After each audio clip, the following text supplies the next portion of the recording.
on Thomas's branch line. But one of his favourites is pulling the mail. Every morning he picks up the mail bags from Farquhar and he takes them along the main line to the big station at Toby, where there is a big office for sorting letters and parcels. Sometimes Percy would take the mail to the junction, where one of the big engines would take his mail vans over to the mainland on their trains.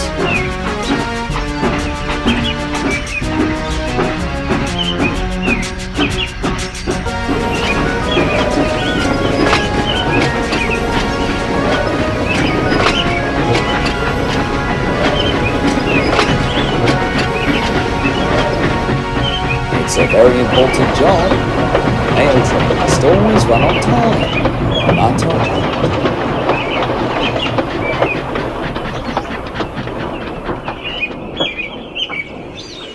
One day, when he returned from the harbour, Percy didn't feel well at all. "Oh, your injector has failed," groaned his driver. "What a time to do it! Tom will be here soon with his mail delivery." "Oh, there must be another engine who can take the mail, surely?" asked Percy anxiously. "I don't know," said the station master. "Thomas is busy today, and Daisy has just left for the junction. Oh, if only." Just then, they all heard a familiar ding-ding of a bell. Then Toby arrived from the quarry with Henrietta. "Oh, Toby, just in time!" cried the station master. Once he understood the situation, Toby was happy to help. "Are you sure it'll be fast enough, Toby?" asked Henrietta. "You can't risk missing James's connection." "Well, there's no choice," said Toby. "The station master needs another engine, and I'm it. Don't worry, I'll get there in time." Soon, Tom Tipper arrived in his mail van, and the men set to work to load the sacks of mail into the vans.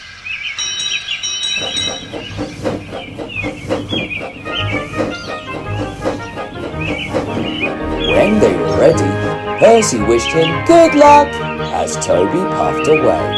"Oh, we'll get there, said Toby confidently.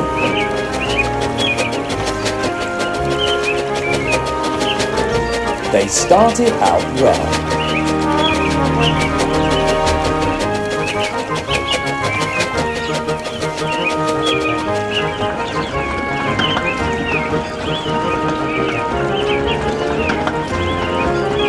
But as they passed through the tunnel, they saw someone standing by a lonely cottage waving a red flag.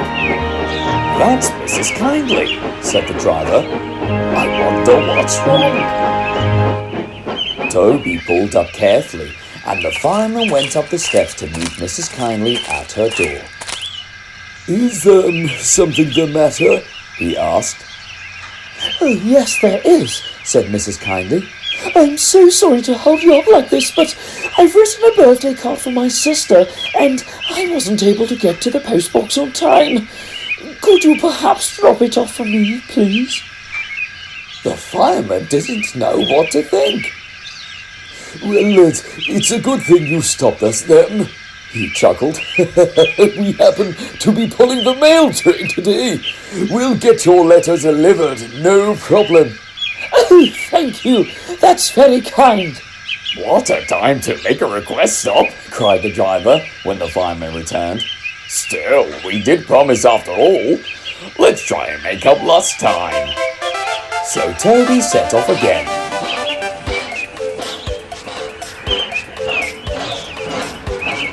Luckily, the journey was mostly downhill, so he didn't have to use too much speed. But he still had to stop halfway to allow Daisy a clear run back up the line. By now, Toby was starting to feel tired. Come on, he puffed. "I'm too old to dash about like this."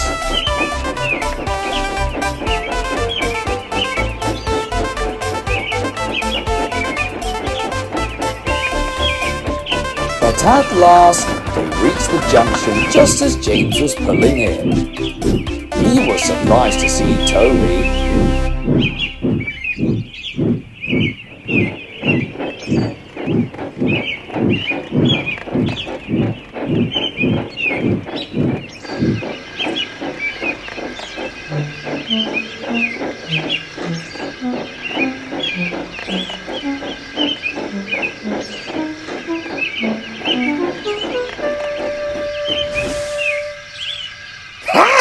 Well, that makes a change anyway, remarked James once he heard about Percy. I wouldn't have hurried, though, if I knew that I was getting snail mail. Toby didn't mind. As soon as James had gone, he had a long drink at the water column and then went slowly home.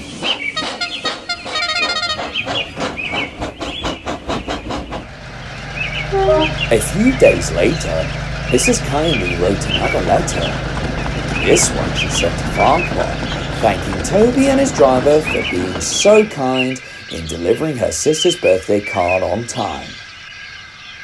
Toby felt pleased at being able to help, and while he agrees that the mail must go through, he'd secretly prefer it to be delivered by someone else.